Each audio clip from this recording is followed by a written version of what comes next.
I used to think that changing how I looked would fix how I felt. That if I just lost the weight, toned the arms, flattened the stomach, I'd finally feel confident, at peace, comfortable in my skin. And so I made food the tool, the means to a physical end. I labeled, restricted, tracked, fasted.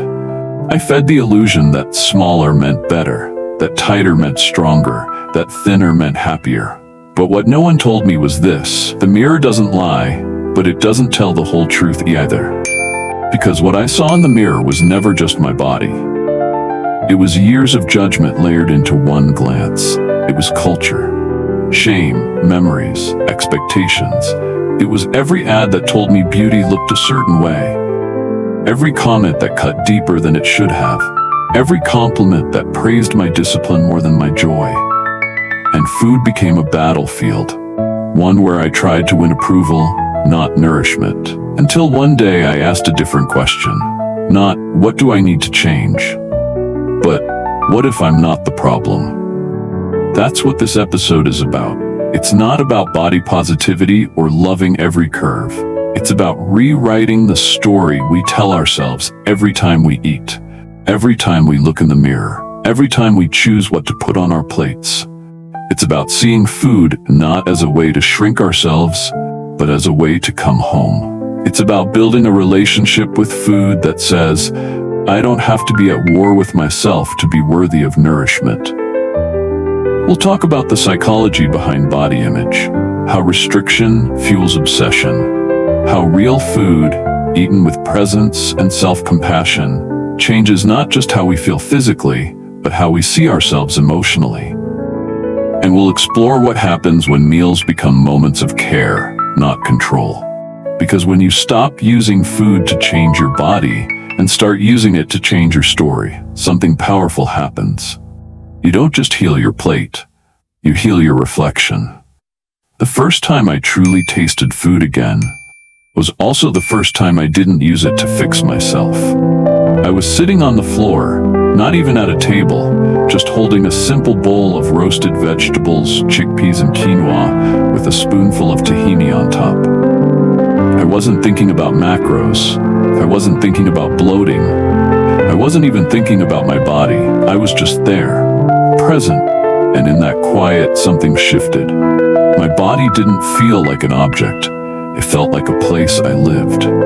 That's the part we forget. Your body is not something to sculpt. It's someone to listen to. And when I began listening, I realized how much harm I had done in the name of discipline.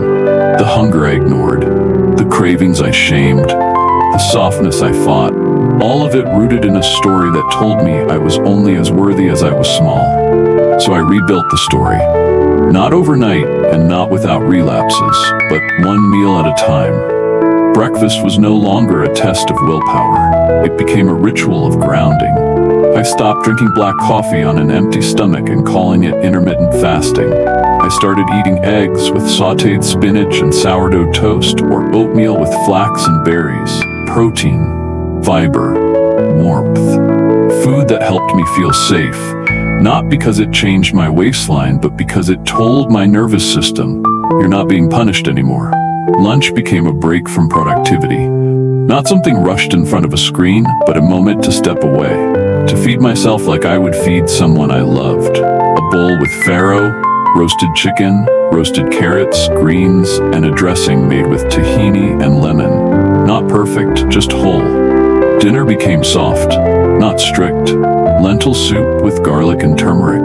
Brown rice with herbs. Baked salmon with a side of roasted beets. And always, something warming, something that felt like exhale. Food became a bridge, from judgment to acceptance, from separation to belonging. There's a kind of silence that happens when you stop fighting yourself. When food stops being a threat, when the mirror stops being a judge, it's quiet, but not empty. It's full of breath, full of space, full of presence. That's where healing lives, not in a perfect body, not in the absence of rolls or cellulite or stretch marks, but in the absence of war. And real food, protein-rich, fiber-full, nourishing food, helps you build that peace. Not because it fixes your body, but because it reconnects you to it. It reminds you that your body isn't a problem to solve. It's a place to come home to. A place that's carried you through loss and joy and heartbreak and growth. A place that deserves care, not correction. So now when I look in the mirror, I don't always love what I see, but I love who I see. I see someone trying, someone healing, someone choosing presence over punishment. And when I make a meal, I ask, does this support me? Does this calm me? Does this help me tell the truth about my worth? Because food isn't just about what's on the plate, it's about the story behind it. And when that story changes from control to connection, from fear to compassion, your reflection changes too. If you're on this journey, I created a free journal called Reflections, with prompts, food rituals, and mindset shifts that help me heal my relationship with my body and my plate. You'll find the link in the description, or just comment mirror and I'll send it to you. In the next episode, we're going to talk about something a little radical, something most of us crave, but don't know how to trust: freedom. Episode 20 is called Food Freedom: Breaking Rules, Finding Balance. We'll talk about how to stop swinging between extremes, how to eat with both intention and intuition, and how to finally step into a way of eating that doesn't hurt your body or your soul. Until then, eat like you're already enough, because you are. And the mirror? It's not the enemy. It's just waiting for you to come back. For years, I thought food freedom meant eating anything I wanted whenever I wanted. I imagined it as late-night pizza without guilt, birthday cake for breakfast, fries dipped in milkshakes just because I could. And for a while, that kind of rebellion felt like power, like I was finally breaking free from the rules.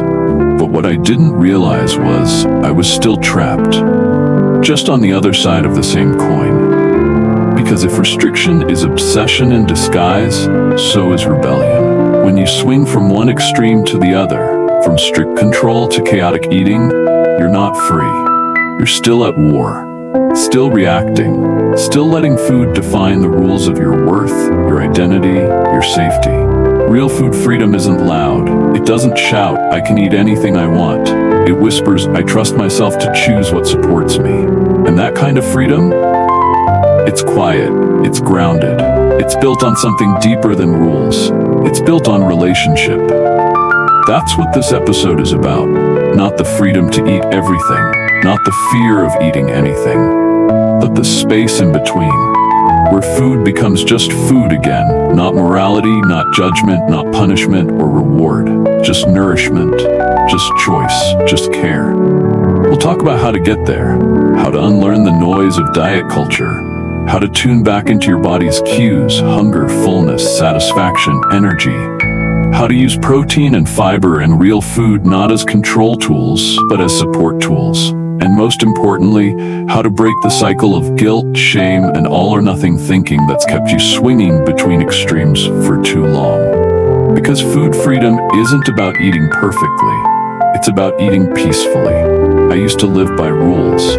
No eating after 8 p.m., no carbs unless I earned them. Only salad at lunch, dessert only on weekends, and even then, half a portion. It gave me a sense of control. Until it didn't. Until I started craving everything I wasn't allowed to have. Until one cookie turned into a dozen, followed by days of guilt and green juices. The pendulum kept swinging, and I thought that was normal. I thought I was the problem. But what I've learned is this: the more rules you create to control food, the more power you give it. And the more you swing between control and chaos, the less you trust yourself.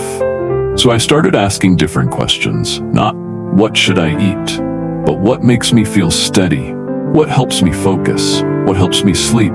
What helps me feel satisfied? Not just full, but safe. That's when I began rebuilding from the inside out. I didn't throw all the rules away overnight. I just got curious. When I woke up, I didn't start with coffee and ignore breakfast to feel in control. I made a real meal: eggs with sautéed greens, oats with chia and berries, protein and fiber that helped me feel grounded. I noticed how that one shift changed the rest of my day. My blood sugar didn't crash mid-morning. I wasn't ravenous by noon. I didn't need 5 cups of coffee to stay upright. At lunch, I didn't think, what's the lowest calorie option? I thought, what can I eat that'll carry me through the rest of the day without leaving me foggy, frantic, or starving by 4 p.m.? I built a plate that felt balanced. Roasted sweet potatoes, lentils, arugula, pumpkin seeds, a drizzle of tahini. Simple, satisfying. It didn't check any diet boxes, but it checked my own needs. Dinner was no longer a place for guilt. I stopped compensating for what I ate earlier. I made meals that felt like a full-body exhale. Salmon with herbed rice, chickpea stew, stir-fried tofu with broccoli and ginger. And if I wanted something after dinner, I had it. A square of dark chocolate, a warm banana with cinnamon and peanut butter. Not because I earned it, not because I deserved it, just because I wanted it. And that was enough. Food freedom didn't come from breaking every rule. It came from questioning the rules I never chose in the first place. The real turning point came when I stopped asking food to fix how I felt about myself. When I stopped treating meals like tests I could pass or fail. When I began to trust that I didn't need rules to be responsible. That I could be both intentional and intuitive. That I could choose a nourishing meal not because I should, but because I wanted to feel good. That's the heart of food freedom. Not eat whatever you want and ignore your body. Not eat only when you're perfectly hungry and stop when you're 80% full. Not another system, but a shift in relationship. A knowing deep in your gut that you are allowed to eat, to enjoy, to pause, to change your mind, to be human. And it's in that humanity that balance lives. Some days you'll eat meals full of fiber and protein and color. Some days you'll have a frozen waffle and coffee at 11 a.m. and call it brunch. Food freedom isn't about getting it right. It's about not spiraling when you don't. Because you trust that one meal isn't your worth. One snack isn't your identity. One day doesn't undo the healing you've been building. I want to invite you to take one small step today. Not a diet, not a detox, just a practice. Choose one meal this week that feels both supportive and satisfying, not restrictive, not rebellious, just real. Eat it slowly. Eat it without shame. Eat it like you deserve to feel good.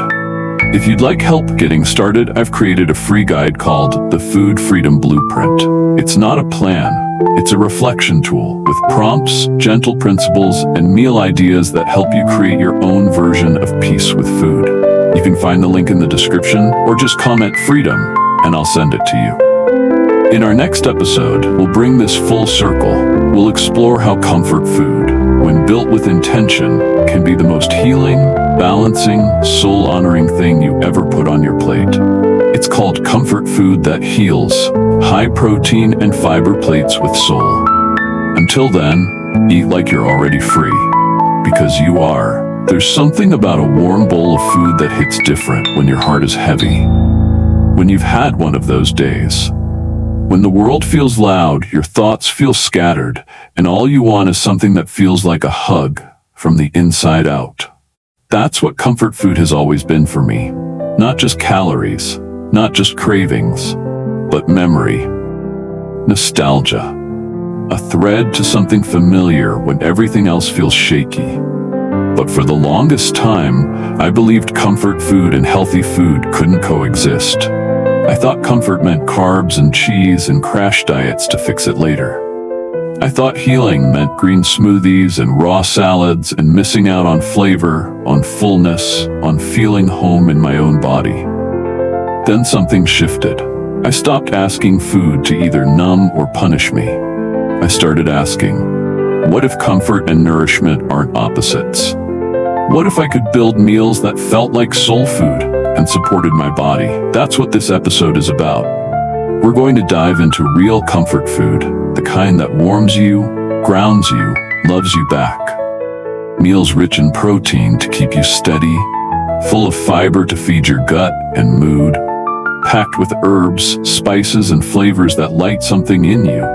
Dishes that feel like a rainy day blanket, but also help you sleep better, think clearer, and come alive. We'll talk about how to reimagine your childhood favorites with a healing twist. How to swap guilt for grounding. How to eat with presence and joy, even when life feels messy. Because you don't need to earn comfort, you deserve it. And healing doesn't have to taste like sacrifice. Sometimes it tastes like slow-cooked lentils, a slice of sourdough, roasted garlic, and a drizzle of olive oil. Sometimes it tastes like home. One of the first meals I reimagined was mac and cheese.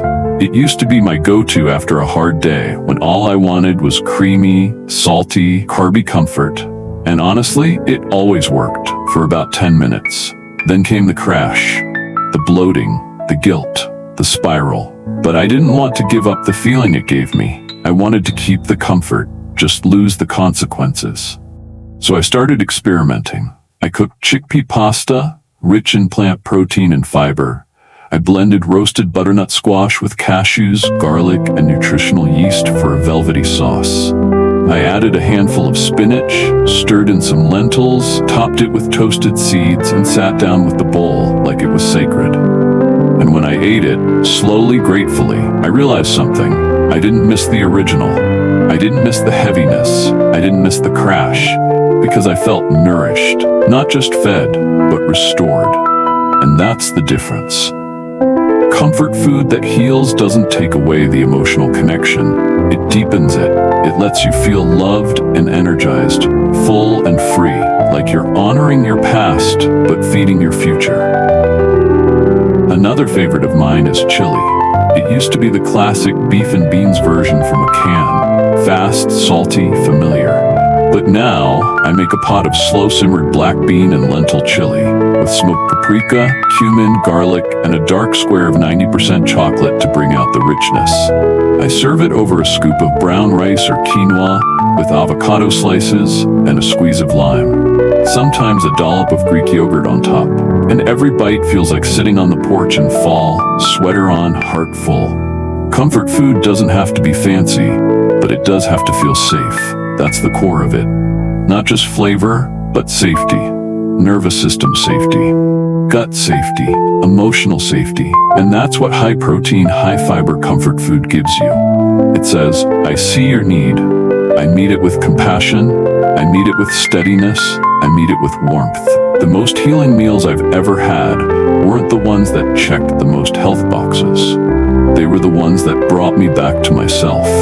A bowl of soup that felt like my grandmother's kitchen. A warm muffin with oats and blueberries that reminded me I was still allowed pleasure. A spoonful of peanut butter after a long cry. A mug of lentil stew on a tired Sunday night. Meals that didn't judge me. They just held me. That's what I want for you. To know that comfort doesn't mean chaos. That nourishment doesn't mean numbness. That you don't have to pick between feeding your soul and supporting your body.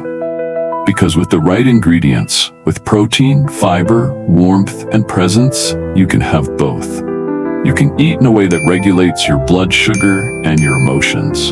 You can eat in a way that satisfies your stomach and your memories. You can eat to heal and still enjoy every single bite. So tonight, I invite you to make a meal that feels like comfort and wholeness at the same time. Maybe it's lentils with cumin and sweet potato. Maybe it's oatmeal with almond butter and cinnamon. Maybe it's chili or soup or roasted veggies over creamy polenta. Whatever it is, let it hold you. Let it say, you're safe now. You don't have to fight anymore. You get to eat and feel good.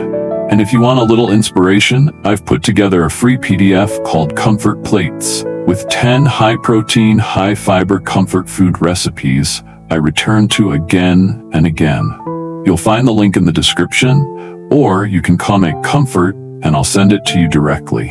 In the next episode, we're going deeper into what happens inside your body when stress hits and how your nervous system reacts to the food you eat. It's called Nervous System Eating, How Food Calms Your Inner Storm. Until then, eat warmly, eat fully, and eat like your body is worth loving, because it is.